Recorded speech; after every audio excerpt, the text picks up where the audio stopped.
Bueno, haciendo un pequeño repaso de lo que veíamos la semana pasada, y bueno, la semana pasada y antepasada, hablábamos que había dos medios por los cuales nosotros conocíamos la adoración que es agradable al Señor.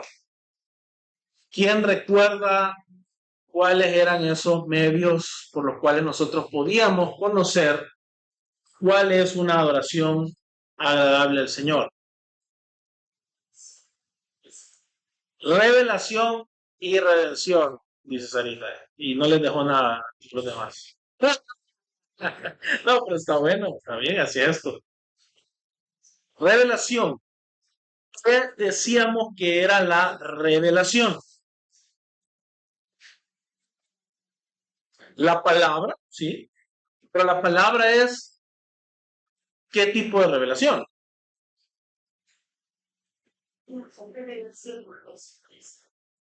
La revelación por Jesucristo, La revelación de Dios por su Hijo Jesucristo, que digamos es el centro, el contenido de la palabra. Pero veíamos que hay parte, y esa es una revelación que se llama la revelación especial. Pero había otro tipo de revelación, ¿cierto? ¿Se acuerdan que parafraseábamos un poquito Romanos capítulo 1, el versículo 18 en adelante, se habla un poco de la realidad de los hombres, la revelación. es la revelación general, es decir, la creación, la creación, el hecho que nosotros como seres humanos vivimos en la creación de Dios.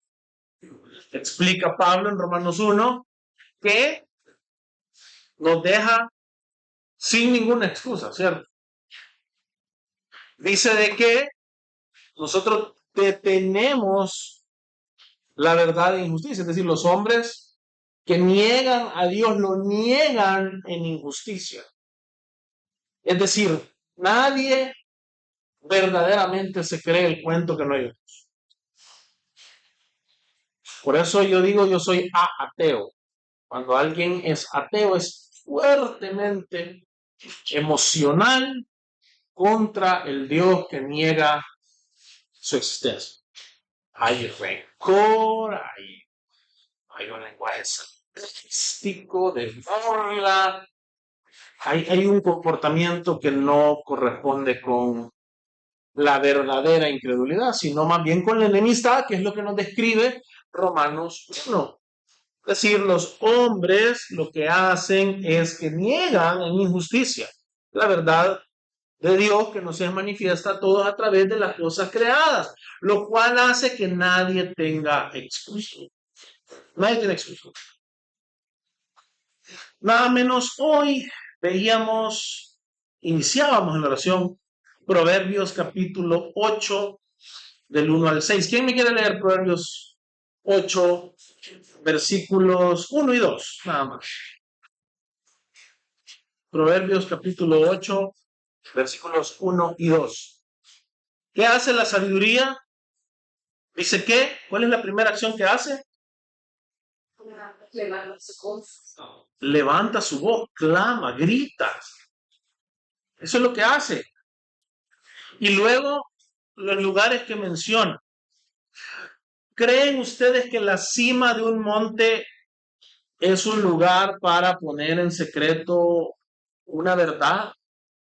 No, cierto. De hecho, el monte Sión, Jerusalén, debe ser la ciudad que está sobre una montaña donde es visible.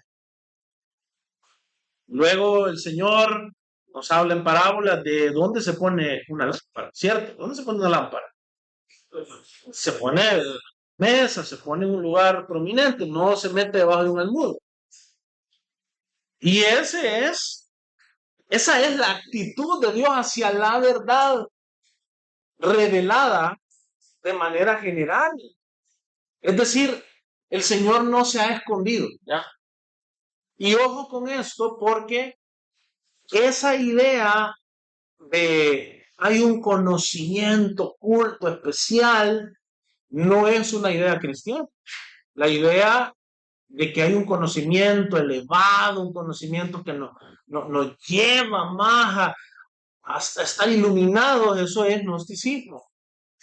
Y finalmente también se ve reflejado de distintas maneras en las religiones humanas. Yo tengo cierto acceso de alguna manera a algún conocimiento, algunas acciones o algún tipo de ofrecimiento que yo hago que me eleva. Y eso no es la verdad sobre Dios. Es decir, dice que la sabiduría está en la calle, donde cruzan las calles. Imagínense, ¿saben qué? El símbolo de eso es precioso, porque es como que yo les dijera, vaya, la gente que viene en la Avenida Olímpica me oyó a mí gritando el Evangelio, pero si yo voy y me paro en la esquina, acá enfrente del Estadio Flor Blanca, yo logro dos audiencias. Logro los que están en la Olímpica y logro los que vienen acá en la 49. Y yo estoy ahora dándole dos audiencias. Esa es la imagen que está tirando. O sea, que lejos de venir y decir, no, mira, me voy a meter un caminito allá de pueblo, me voy al Concaje. Y ahí estoy anunciando la verdad. Se da cuenta que todos los ejemplos, que es la puerta de la ciudad, dice más adelante. Es decir, todo el mundo tiene que entrar a la ciudad. Y ahí está anunciándose la sabiduría, la verdad. Esa es la revelación general. Ahora bien, la revelación general es suficiente como para hacernos a todos responsables. Pero no es suficiente para qué.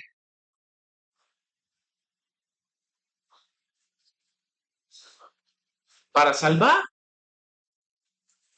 Salvar es el punto inicial, porque la salvación es, digamos, nuestra puerta de entrada, ¿cierto? Nosotros venimos, somos salvos, pero luego tenemos un concepto completo, que es este concepto que está aquí, ¿cierto?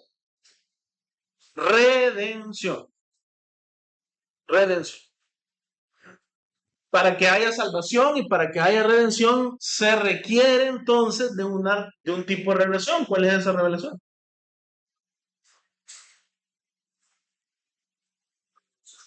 La revelación especial. Y ojo, hermanos, la revelación especial aún tampoco estaba escondida. No está escondida. Nosotros, de hecho, invitamos a todos los hombres a conocer al Señor. Nuestras vidas deberían de ser faros. Y volviendo al sentido de la parábola, deberíamos de ser la luz que no está debajo de un almud, sino que nuestra luz debería de brillar. ¿A quiénes? Al mundo. Debería ser visible. Entonces, aún la revelación especial no es, cuando decimos especial, ojo que no estamos nostificándola.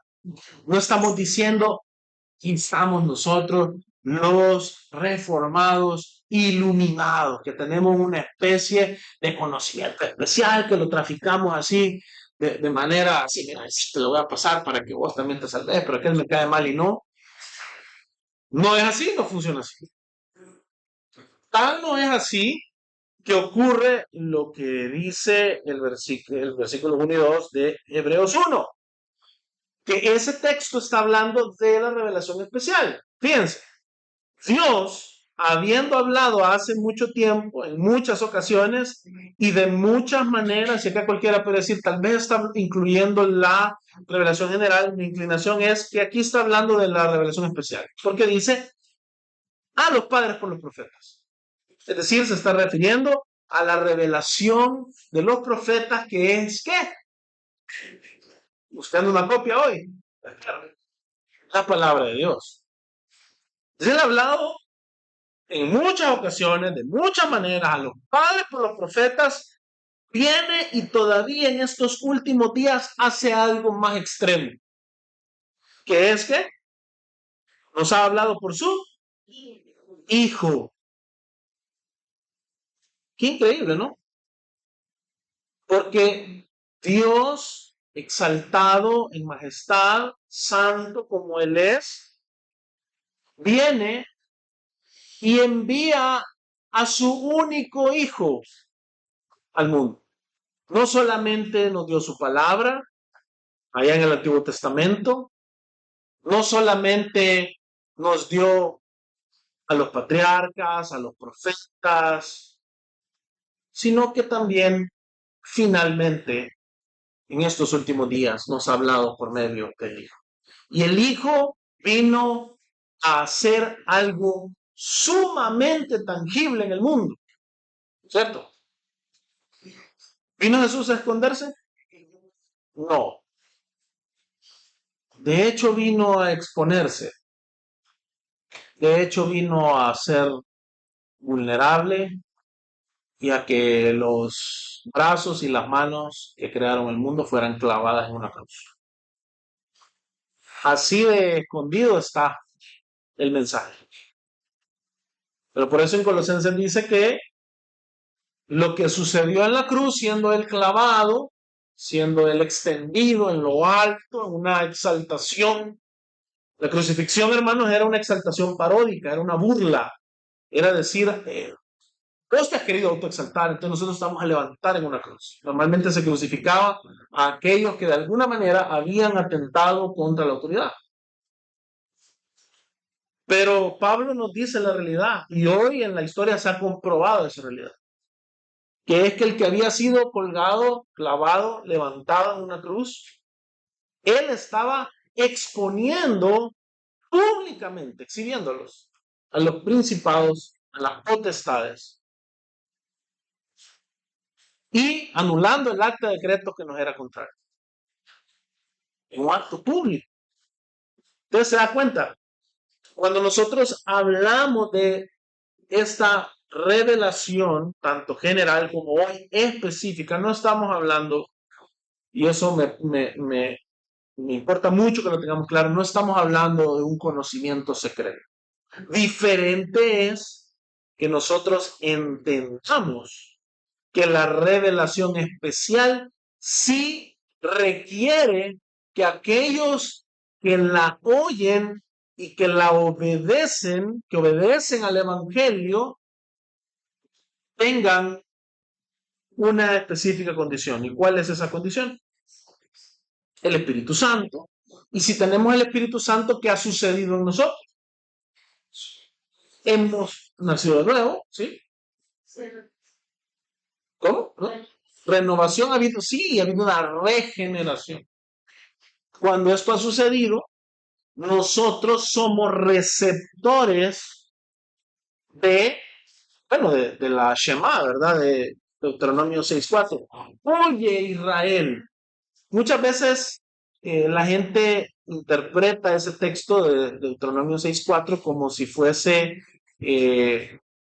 meramente una indicación pasiva, una indicación que no está realmente marcando y comprobando la identidad del oyente. Y la realidad es que lo que está haciendo el Señor en Deuteronomio 6:4 es identificando al pueblo de Dios. Israel va a oír. Oye Israel, si de verdad eres Israel, tal cual luego nos lo explica en Pablo allá en Romanos, el Señor, tu Dios, uno es. ¿Y qué dice? ¿Vas a qué? A amar a tu Dios con todo tu corazón, con toda tu alma y con todas tus fuerzas. Entonces, si yo le digo esto a una persona incrédula, ¿cuál es la reacción?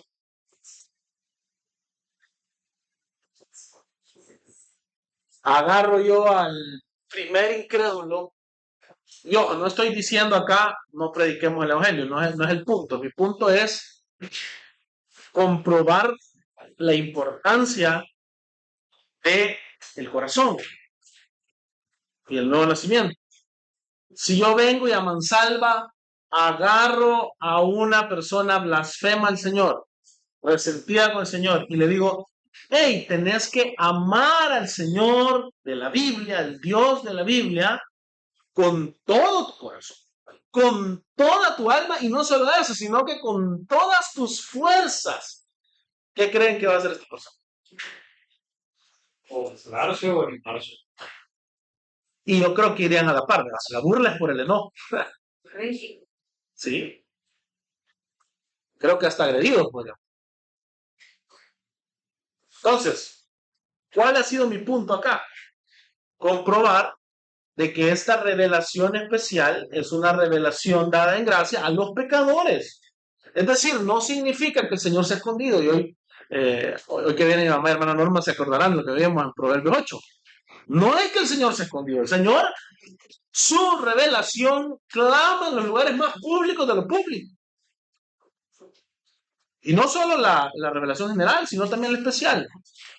Nosotros deberíamos de andar por todo el mundo mostrando la palabra de Dios con nuestras vidas y también con nuestra boca, predicando, porque no es sustituto. Pero para esta revelación se requiere ya un nuevo nacimiento. Y esa es la distinción. Nosotros podemos creer en el Señor y podemos obedecerle por el poder de su Espíritu solo cuando reconocemos la verdad del Evangelio. Si nosotros no reconocemos la verdad del Evangelio, nosotros no podemos decir que somos creyentes, que somos cristianos. ¿Por qué creen ustedes? Hoy les abro el micrófono. Fíjense lo que dice Juan 1.8.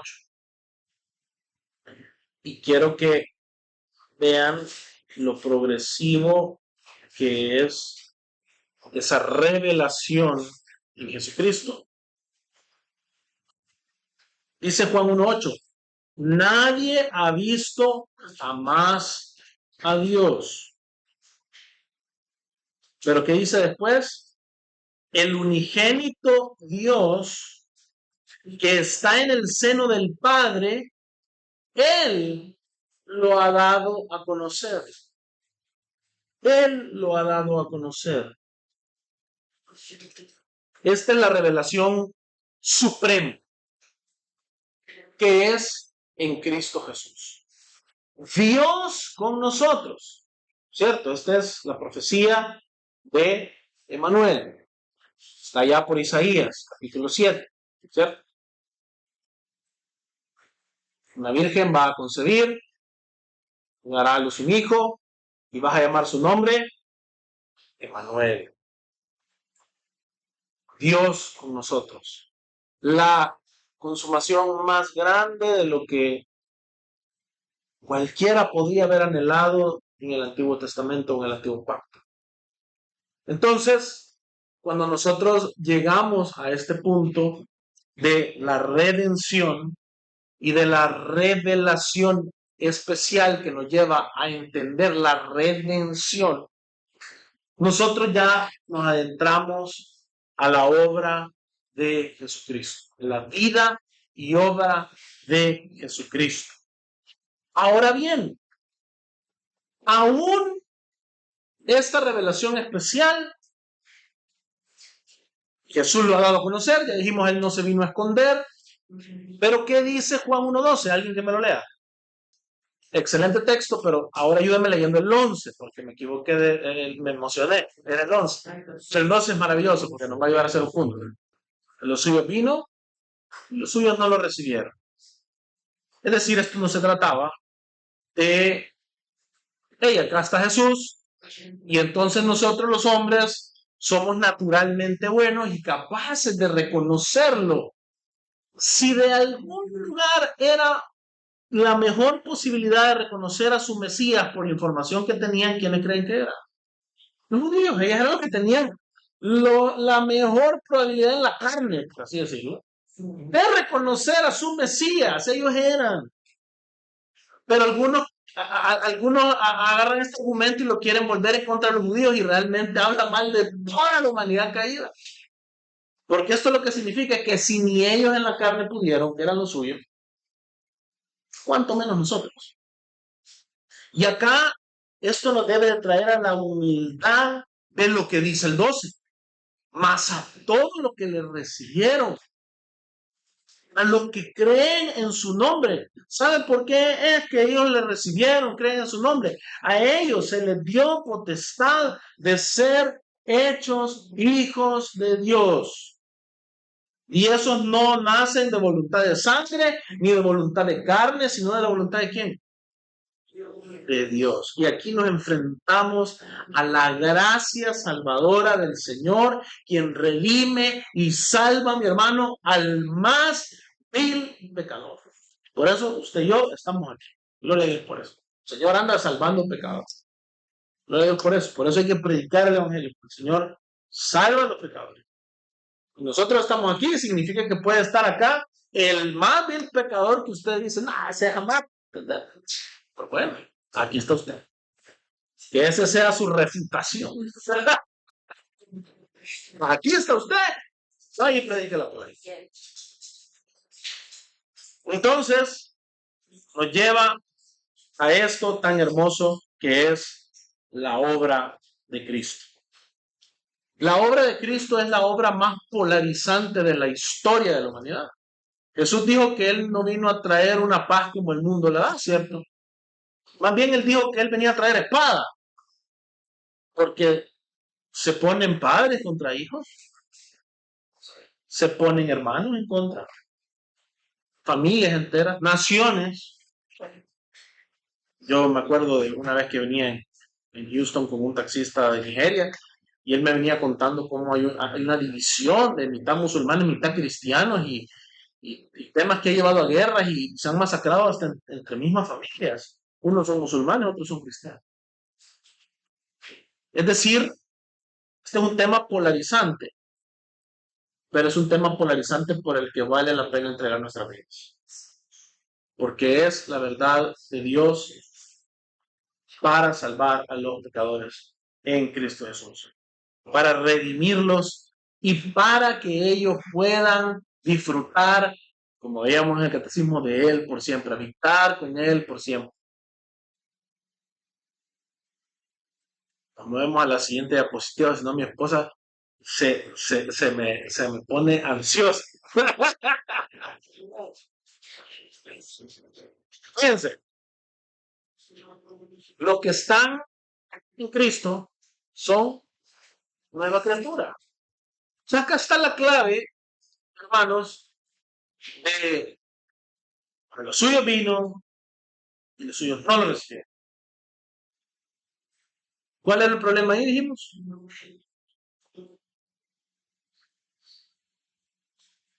¿Por qué vino a los suyos y no lo recibieron? Porque no le ha dado contexto. Claro. Digamos, de alguna manera, pero la raíz, ¿cuál es? El suyo vino y ellos no lo recibieron. ¿Se han puesto a pensar qué decía el Señor acerca del corazón de los judíos? Este es un pueblo que no me honra, pero su corazón está lejos de mí, ¿cierto? Entonces, ¿cuál era el problema ahí? Sí, una religiosidad que es en la carne, ¿cierto? La Biblia es un tratado en contra de la jactancia en la carne y una dependencia del espíritu. Por eso acá tenemos que rechazar cualquier tipo de jactancia en la carne, ya sea étnica, social, ya sea lo que se le ocurra. Nunca la Biblia lo va a orientar a usted a jactarse en la carne. Sino, si alguien se va a gloriar, ¿de qué se va a gloriar?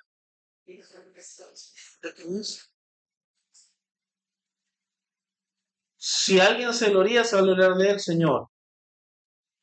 En el Antiguo Testamento la profecía dice, si alguien se gloria, gloríese de que me conoce. Porque el hecho de que me conoce significa que yo he tenido gracia y misericordia de usted. Si usted me conoce, yo tuve gracia y misericordia. Entonces, ¿qué es lo hermoso de aquellos que han recibido a Cristo, de aquellos que han puesto su fe en Cristo? Que ellos son ¿qué? hijos de Dios, pero son nuevas criaturas. Alguien que me lea 2 Corintios 5:17 que está ahí en la pantalla. Si alguno está en Cristo, ¿es qué? Nueva criatura. Las cosas viejas, es decir, esa enemistad con Dios, esa carnalidad, esas obras de la carne que no pueden obedecer a Dios, han pasado y ahora han sido hechas nuevas. ¿Qué cosas han sido hechas nuevas en nosotros? Les pregunto. ¿Todo? Pero demos ejemplos específicos. Me gustaría escucharles. El entendimiento, dice, Nuestra forma de vida. nuestra forma de vida, nuestros anhelos y deseos. Un corazón nuevo, ¿cierto? Y eso renueva todo nuestro ser. No renueva solo el espíritu, ¿cierto? Porque el hombre interior termina mostrándose en nuestro diario vivir. Entonces, bien importante, ¿cierto? Nuevamente, el cristianismo no es gnosticismo. El gnosticismo es una falsa religión que se ha metido mucho en el pensamiento cristiano por ya 2 milenios, pero que lamentablemente es muy, muy, muy común. ¿Verdad? Yo en mi interior soy bueno. Yo en mi interior soy alguien que solo el bien anhelo y el día que yo me deshaga de mi cuerpo, ese día yo voy a ser un ser de luz. Bienvenidos, hermano. Yo voy a ser un ser de luz. El día que yo me deshaga de mi cuerpo, yo voy a estar bien. ¿Es eso lo que enseña la Biblia? No. Lo que enseña la Biblia es una nueva creación, fíjense. Por el contrario, es una reversión. ¿Qué es lo que se está revirtiendo? La maldición. ¿Y la maldición de qué? Del pecado original, ¿cierto? Entonces, no se trata de materia mala, inmateria buena, no, nunca ha sido eso, sino que se trata de maldición sobre toda la creación, y redención, Porque no solamente en la caída resultaron en maldición los seres visibles. ¿Se ha puesto a pensar usted en eso? La caída no se queda en nosotros los seres humanos. Hay un ángel ahí que recibe una sanción, ¿cierto? ¿Quién es ese? Lucifer, Satanás, ¿cierto? Él recibe una sentencia, una condenación, lo cual nos enseña que no es materia mala, espíritu o inmateria buena.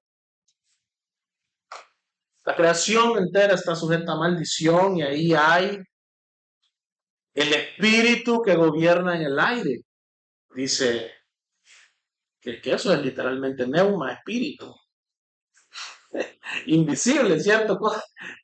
Cosas invisibles. Los demonios. Entonces, lo que el Señor, lo que tenemos en Cristo es redención de todas las cosas. De todas las cosas. Comenzando por ¿qué? Por nosotros. ¿Cierto? Por nosotros. Por nuestros corazones. Si alguno está en Cristo, es nueva criatura. Nueva criatura. Esa es la razón por la cual entonces usted puede adorar, como hemos estado viendo en los jueves anteriores. Si usted no es una nueva criatura, las cosas viejas no han pasado. Y entonces lo que va a suceder es que usted no va a ser alguien que guarda la primera palabra de las 10 palabras de los 10 mandamientos.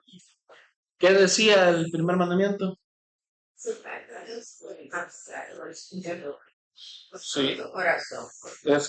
Yo soy el Señor tu Dios. Está muy relacionado a yo soy el Señor tu Dios que te saqué de la tierra de Egipto, de tierra de esclavitud. Y ojo, que el Señor se presenta intencionalmente como el Dios que salva a su pueblo. Es decir, lo más excelente en su revelación es el gran amor con el que nos ha amado. ¿Se acuerdan que el jueves pasado hablábamos la santidad de Dios? Y decía, pero el Señor nos muestra su gloria de una manera todavía que va más allá de la santidad. Porque decíamos, sí, la santidad, pero la santidad sin su gracia, su perdón y su amor, ¿qué nos pasa a nosotros? Si el Señor se expone en su santidad y nosotros somos pecadores, ¿qué nos pasa? Somos consumidos. Entonces, lo más glorioso que el Señor muestra es su obra en su pueblo, en su iglesia. Dice Pablo que la mujer es la gloria del hombre, lo mismo es para el Hijo del Hombre. Es decir, la gloria de Cristo es manifestada ¿en quién? En su iglesia, hermano. Por eso que cuando nosotros decimos que Dios se ha glorificado, y hay personas que lo dicen, yo insisto, porque nosotros en Centro Reformado tenemos esa maña que hablamos de solo Dios gloria y la gloria de Dios y pensamos que eso está separado del bien del pueblo de Dios. Ahora, ojo, no significa que el bien del pueblo de Dios sea lo que usted en la carne quiere. Puede ser todo lo opuesto, esos son otros 10 pesos. Pero de que todas las cosas ayudan para bien en la vida de aquellos que son llamados conforme a sus propósitos, de esa verdad se desprende el hecho de que la gloria de Dios es manifestada en su iglesia.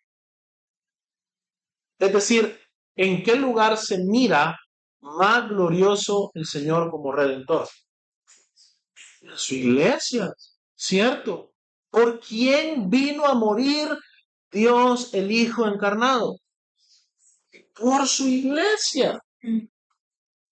Y ahí es donde Dios más es exaltado.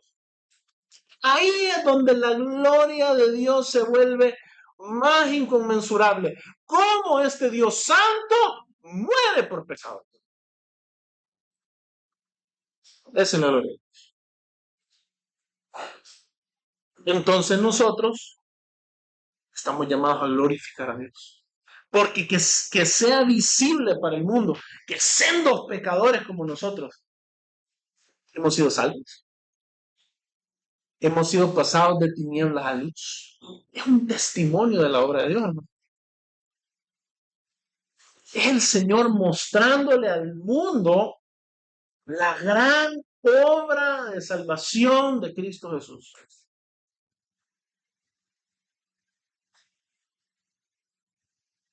Fíjense lo que dice Efesios 2:13.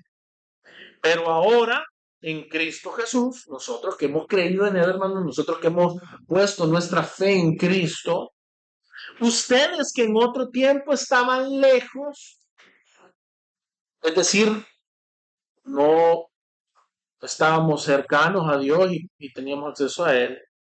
Y es interesante porque acá también hay un aspecto,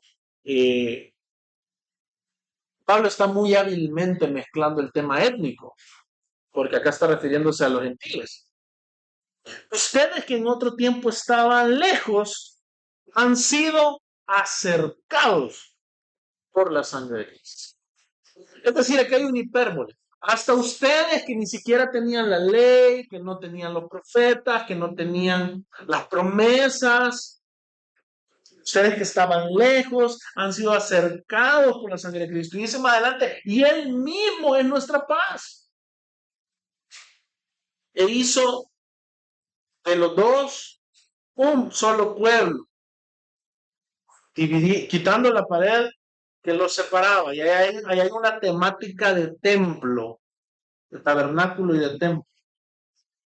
Pero sabe usted que Pablo muy hábilmente arma todo este concepto de tal manera que la pared no está entre judíos y griegos, sino que cuando usted lee con detenimiento, la paz era necesaria para los que estaban cerca, la paz era necesaria para los que estaban lejos, la pared es quitada, pero no es la pared entre judíos y griegos. La pared que es quitada, ¿sabe cuál es? Los querubines con espadas de fuego que se revolvían por todos lados. Aquello que pasó, ¿dónde? Allá en el Edén. Pablo, de una manera muy hábil, se está refiriendo a esa pared. Esa es la enemistad. Entonces, nosotros estábamos lejos. No teníamos paz con Dios, pero ahora hemos sido acercados por la sangre de Cristo. Y es interesante este tema de la sangre. Fíjense lo que dice acá el texto que tengo. Jesús es el cumplimiento del tabernáculo y templo del Antiguo Testamento. Él es el punto de encuentro final entre el cielo y la tierra. Si alguno está en Cristo, entonces, hermanos, la conclusión lógica es que usted ahora tiene acceso. Ya lo habíamos visto unos 2 jueves atrás, ¿cierto? Porque hay una invitación en Hebreos 4 a acercarse confiadamente al trono de la gracia. Ya no es una invitación basada en la verdad del antiguo pacto, sino que es una invitación basada en la obra completa de Cristo. Por lo que Cristo ha hecho como sumo sacerdote, hoy estamos invitados a algo que ni por cerca nos hubiésemos imaginado. Y podemos ir confiadamente al trono de la gracia. Dice, Jesús es el medio decisivo de reconciliación entre Dios y la humanidad pecadora. Él es el centro de salvación y bendición para todas las naciones. Cristo hace posible una nueva relación restaurada con el Padre por medio de su muerte, resurrección, ascensión y posterior efusión del Espíritu Santo. Al estar Cristo ascendido, Él tiene toda autoridad en los cielos y la tierra, y en su unción con el aceite del Espíritu, ese Espíritu desciende sobre nosotros y nosotros tenemos el poder de hacer lo que Él como Rey nos manda. Y esa es la vida de adoración, ¿cierto? Esa es la vida de adoración, una vida en la cual nosotros vivimos rendidos al Señor, inclinados a Él, haciendo homenaje a Él. 1 Timoteo 2:5, ¿quién me lo lee? Hay un solo Dios. Y acá esto es una afirmación de Deuteronomio 6:4. ¿eh? Nuestro Dios es uno. Y de la misma manera que hay solamente un Dios, hay solamente un mediador entre Dios y los hombres, que es Cristo Jesús, la segunda persona de la Trinidad, encarnado, hecho hombre, verdadero hombre. Es en Él que nosotros tenemos acceso a Dios. Y que nuestra adoración, hermanos, finalmente puede ser aceptada delante de Dios. Entonces, esto significa que cuando Dios dice, este es mi Hijo amado, en que yo me complazco, ¿qué quiere decir de nosotros? Les oigo. Si dice eso de Jesús, ¿qué implica eso para mi vida? ¿Se acuerdan que hablábamos de que el Hijo es el Hijo encarnado, es el mejor ejemplo de obediencia que nosotros podemos tener. Hablábamos la semana pasada o la antepasada un poquito de la voluntad de Dios. Y decíamos, voluntad de Dios solo hay una. Por eso es que es hermosa la cristología de 1 Timoteo 2:5. Dios, en el ser de Dios solamente hay una voluntad. Pero, ¿qué sucede cuando Jesús dice, yo no vengo a hacer mi voluntad, sino la voluntad del que me envió, mi Padre que me envió? ¿Qué sucede ahí? Como que es la parte que estamos viendo aquí en Cristo Jesús hombre, ¿cierto? 1 Timoteo 2:5. ¿Por qué? Porque la voluntad no está en la persona, sino que está en la naturaleza. En su naturaleza humana, Jesús es nuestro ejemplo de cómo nuestra voluntad debe ser sometida en obediencia al Señor. ¿Por qué? Porque Jesús hacía todo para adorar al Señor. Es decir, si usted se pone a pensar el tiempo que Jesús se tomaba para comer, léalo en los evangelios. Hay mucha comida. Jesús comía mucho y hasta por eso lo atacaron. Tiempo de estar también en la barca. Hasta les voy a decir esto. En su humanidad, tiempo de quedarse dormido en la barca en una tormenta. Pero ¿a qué llevó esto? ¿Qué pasó ahí en ese tormenta? Pues se dieron cuenta de que Los discípulos se dieron cuenta de quién era él, pero él también fue un ejemplo para ellos de la confianza plena en el Señor. Si él era el Mesías y ellos eran sus discípulos, esa barca no se podía hundir. Y el Señor fue ejemplo para el pueblo, aparte obviamente de venir y mostrar a Dios en el mundo. Evidentemente se vuelve un ejemplo de obediencia para nosotros y de adoración. Porque si Él y el Padre son uno, y si la voluntad divina comparten una misma voluntad porque son uno. Híjole, ¿qué mejor nos puede pasar a nosotros para ser uno con Dios que ser imitadores de aquel que es el Hijo de Dios? Y se nos dio a nosotros potestad de ser ¿qué? Hechos hijos de Dios. Tal manera que podemos hacer por el poder del Espíritu. Entonces, vivimos vidas de adoración. ¿Sabe por qué? Vivimos vidas de adoración porque nosotros también ahora hemos participado en la mediación de ¿quién? De Cristo. ¿Cierto? Hay un solo Dios y solamente hay un mediador. No hay otra manera. Y esto es bien importante en la adoración, hermanos. No es por sus medios. No es como a usted se le ocurre. Si su adoración va a llegar a Dios, va a pasar ¿por qué?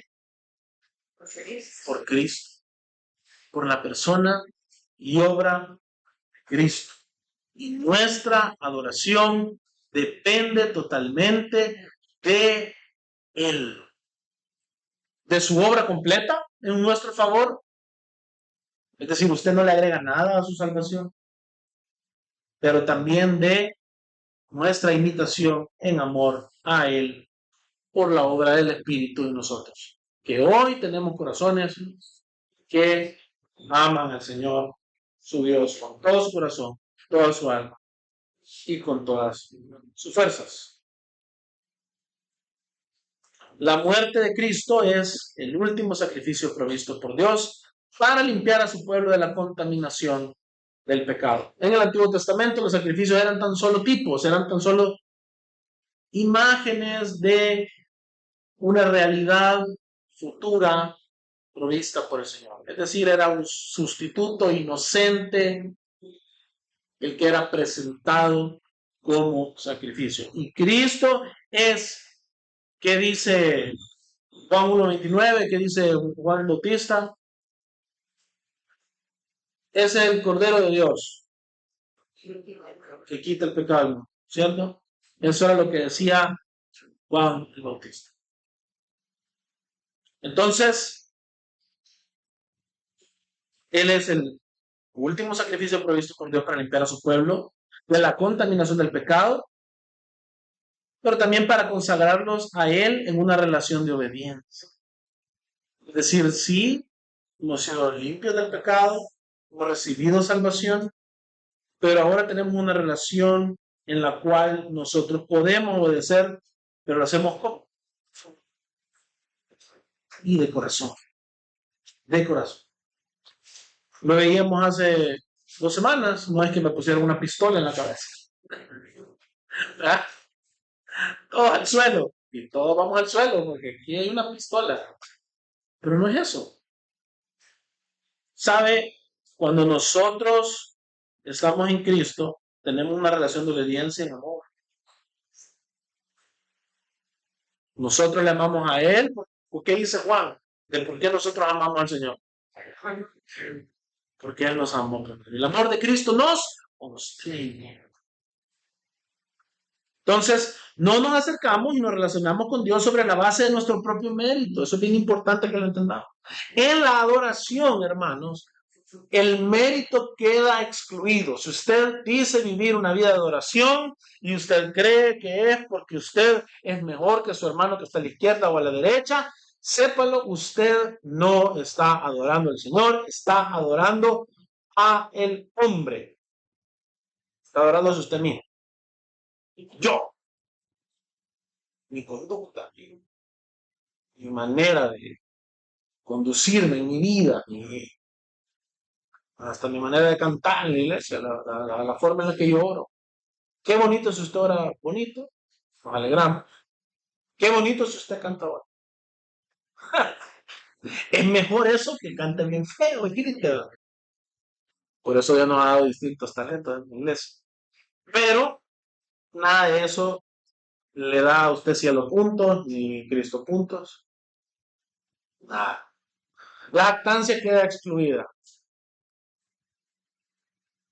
¿Sabe cuál es la base con la cual nos relacionamos al Señor?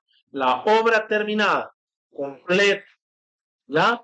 No tiene ninguna aditiva, nada. Usted no le puede agregar absolutamente nada para usted ser salvo y redimido. Es la obra terminada, completa de la muerte y resurrección de Cristo. Esa es la base, la cual nosotros podemos relacionarnos con Dios. Entonces hemos sido limpiados, hemos sido rociados con su sangre, ahora se nos ha dado la potestad de ser hechos hijos de Dios y todo esto por gracia.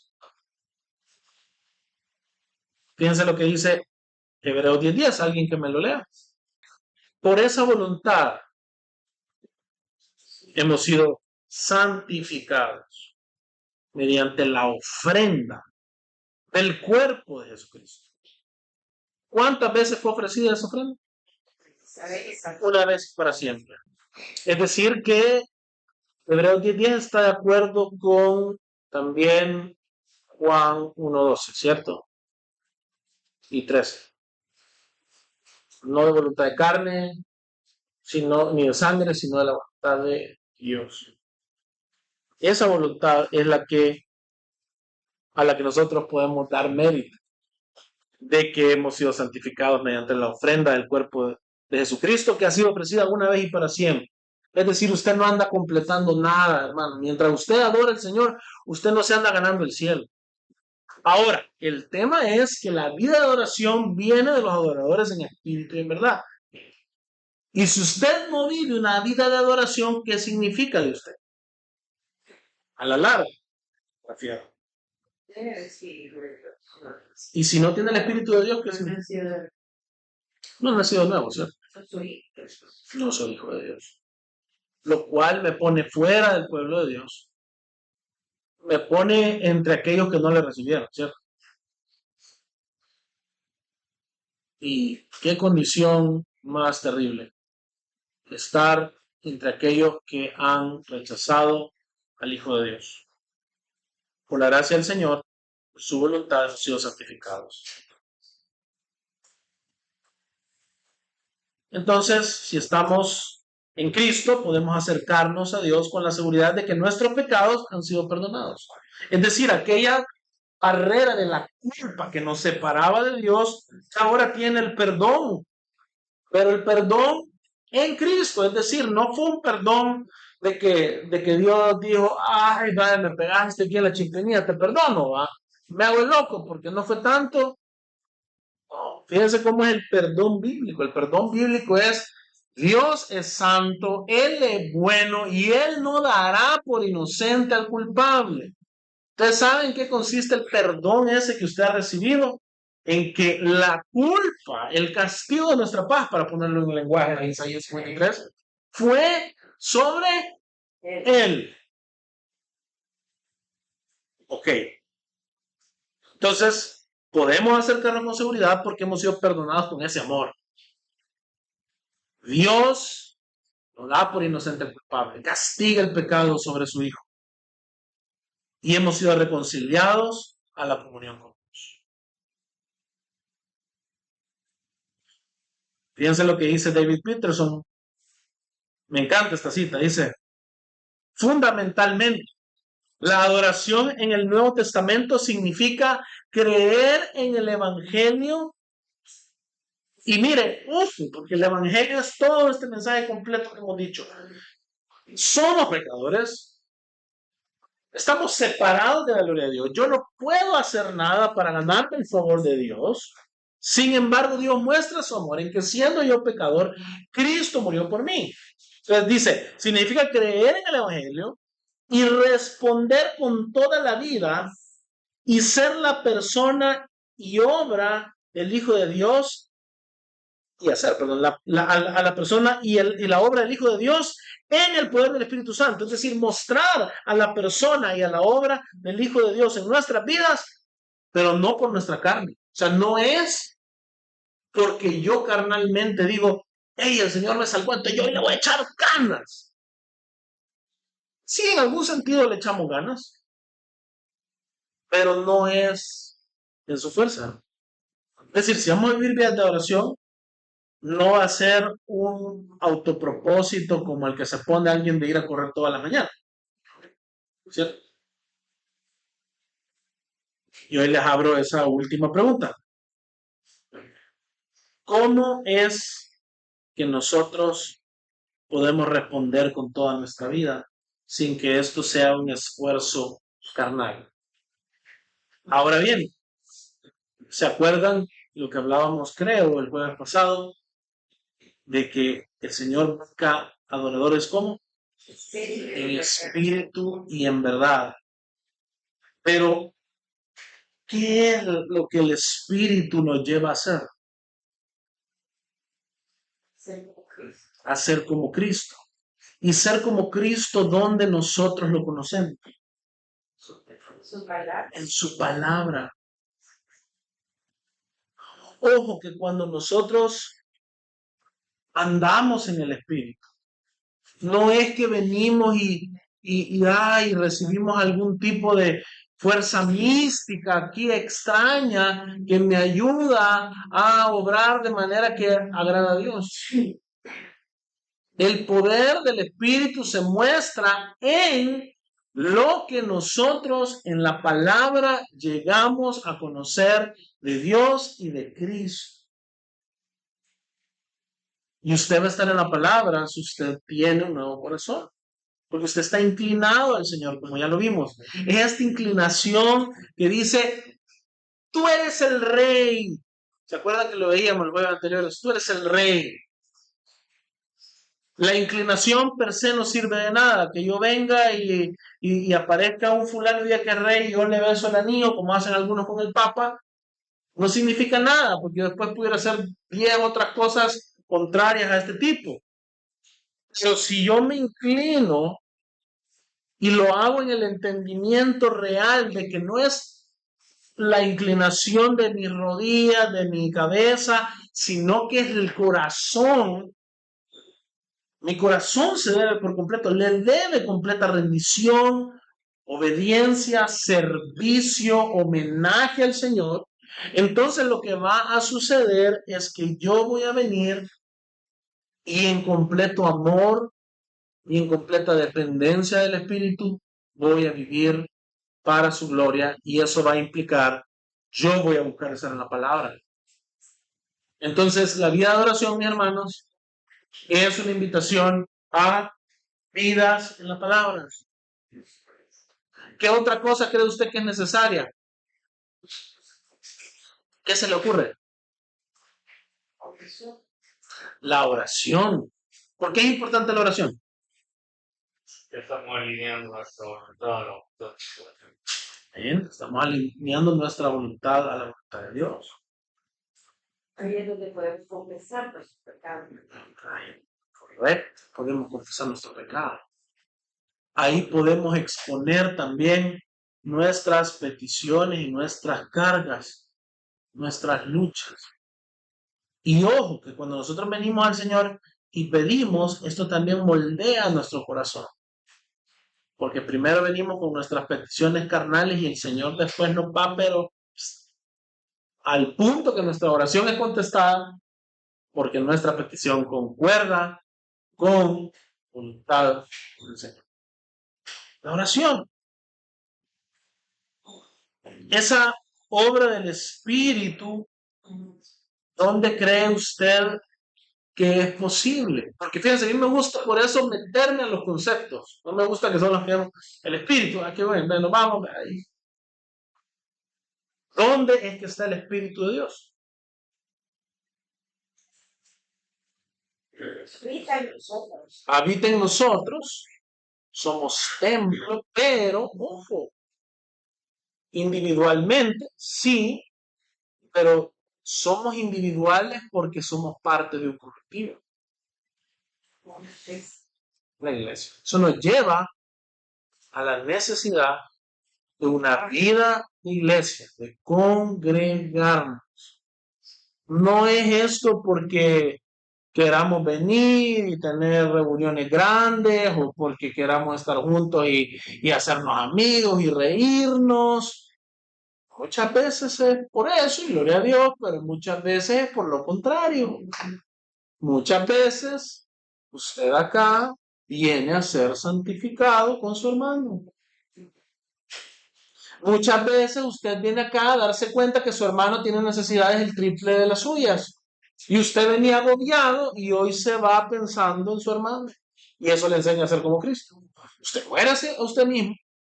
Si usted dice, yo voy a estar por mi hermano, voy a orar por él, voy a estar pendiente de él. Entonces usted se va y su angustia se aligera. Usted descansa, Señor, y empieza a interceder por su hermano. ¿Le ha pasado? ¿Verdad que sí? Entonces usted no puede venir y vivir una vida de oración alejado de la iglesia. La vida de verdadera adoración se vive en la palabra, se vive en oración, porque es el Señor quien nos capacita, quien nos da el poder, a quien le pedimos que nos ayude para poder seguirlo haciendo. El mismo hecho que oremos es adoración, porque si oramos, nosotros reconocemos que Él es el Padre nuestro que está en los cielos y que su nombre es santificado. Que tenemos un deseo y una necesidad porque venga su reino, porque se haga su voluntad, así como se hace en el cielo, acá en la tierra. Porque confiamos en que Él nos va a dar lo que necesitamos para su gloria. ¿Para qué? Porque mire, si Él nos da el pan nuestro de cada día, nosotros que somos la iglesia, ¿sabe qué está siendo alimentado? La gran comisión está siendo alimentada. Porque si usted sabe, ese es el problema de la iglesia moderna y de la falsa adoración. Cuando lo vemos desde una perspectiva de mi iglesia moderna, de usted viene con su problema, ay, qué bonito lo que predicó el pastor, y me voy a la casa y lo voy a aplicar entre mis cuatro paredes de la casa. Es un grupo de autoayuda en la iglesia. Nunca ha sido esa la iglesia. Cuando usted viene y es alimentado, ¿sabe qué es alimentada? La obra universal de Dios. Si Dios le ha mandado a usted a ir por todo el mundo, ¿usted cree que lo va a desamparar? ¿Sabe? Hasta si nos morimos, es provisión de Dios. Hasta si morimos martirizados, ese ha sido el alimento de Dios para su iglesia. Para que Cristo sea exaltado aún por la muerte de sus hijos. Pero desamparados, nunca vamos a estar. Entonces, cerramos Filipenses 1:27. Solamente compórtense de una manera digna del Evangelio de Cristo. Cada vez que usted lea la palabra Evangelio, no solo se quede con lo que leyó ahí. Piense en el concepto completo del Evangelio. ¿Cuál es la buena nueva? ¿Cuál es una vida digna de ese mensaje? De modo que ya sea que vaya a verlos o que permanezca ausente, pueda oír que ustedes están firmes en un mismo espíritu. Yo abogo ahí por una E mayúscula. Luchando unánimes por la fe del Evangelio. Unánimes. Se da cuenta, la verdadera adoración nos va a llevar a un comportamiento digno del Evangelio de Cristo. Ese comportamiento digno va a ser visible en el mundo, porque Pablo está diciendo, ya sea que a mí me liberen de esta prisión, que él está optimista en Filipenses que va a ser liberado, ya sea que me liberen y yo lo pueda ir a ver y atestiguar, pero aún si estoy ausente, sea evidente, pues, hasta estoy preso, pero es tanto el comportamiento de una manera digna del Evangelio y yo seguramente voy a oír. Preguntémonos, hermanos, ¿se oye de nosotros que vivimos comportándonos de una manera que es digna? Y acuérdese, remárquese el concepto del evangelio de Cristo. Somos aquellos que nos parecemos a Cristo. Somos aquellos que somos imitadores de Dios como hijos amados. De tal manera que sea que están presentes con nosotros las personas o lo oyen desde lejos. Se oye de la firmeza que tenemos en un mismo espíritu.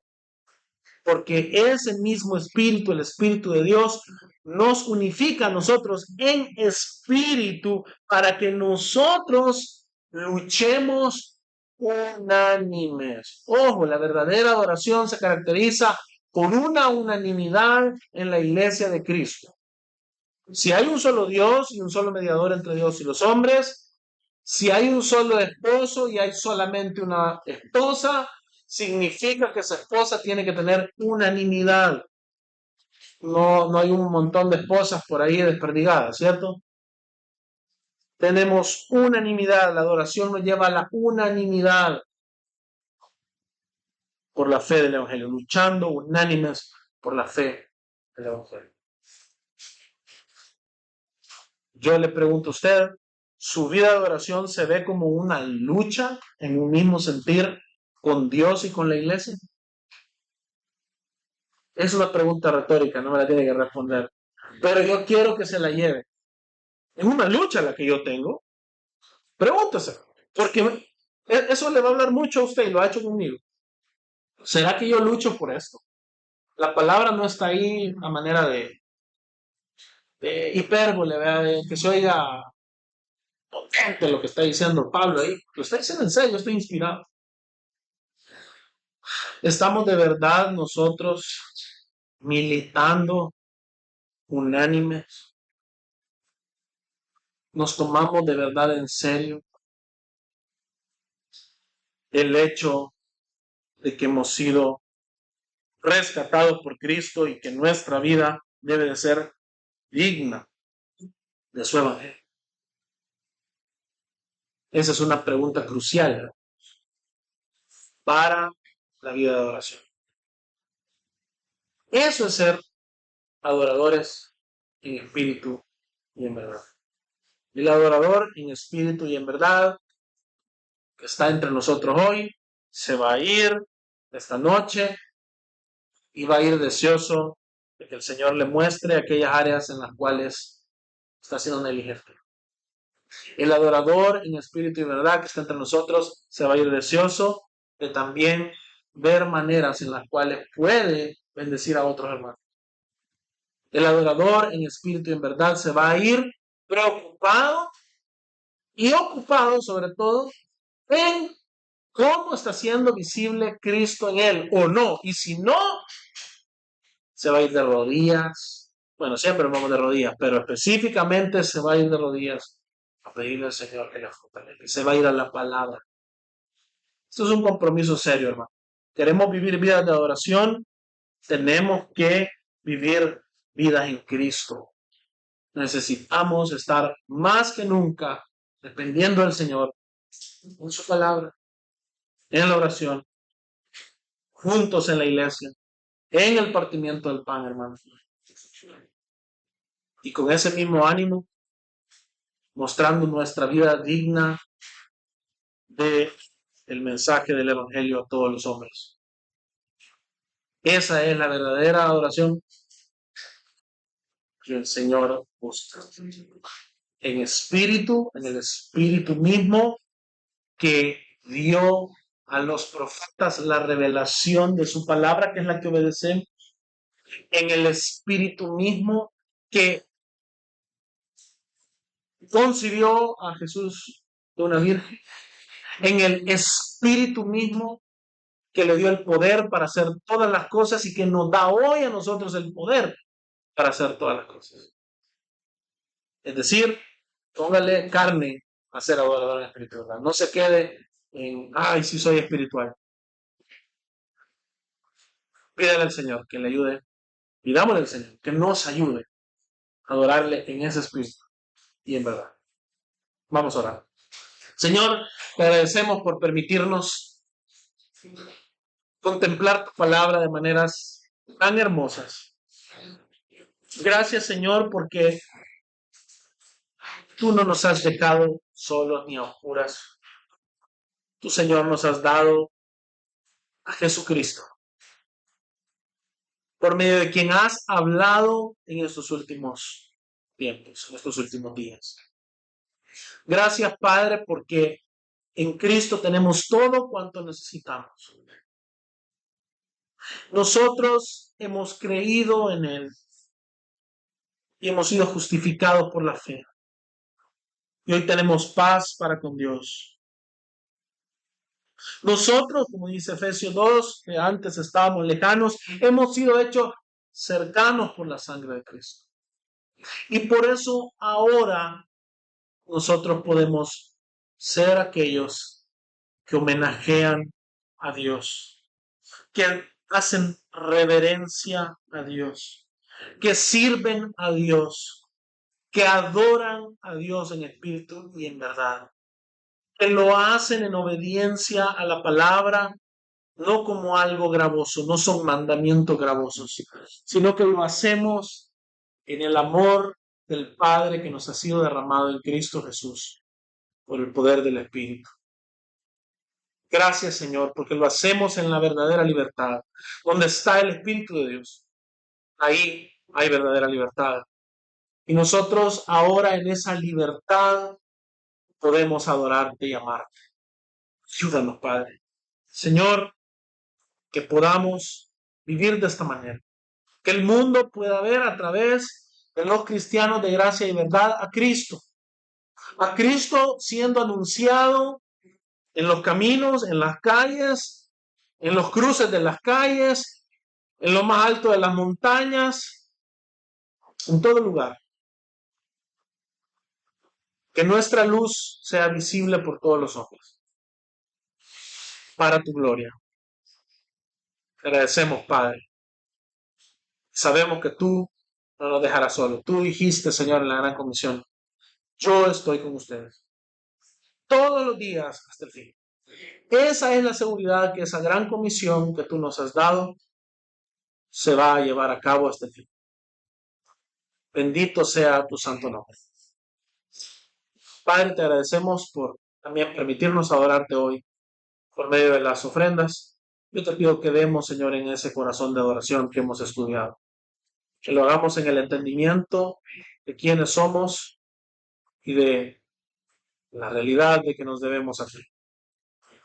Gracias, Señor, por la oportunidad que nos das de hacerlo de esa manera. En el nombre de Jesús hemos orado. Amén. Dios te bendiga. Realmente es un privilegio para nosotros que puedas escuchar el mensaje de la palabra de Dios. Esperamos que Dios obra en tu vida grandemente a partir de lo que puedas escuchar y aprender a través de este sermón.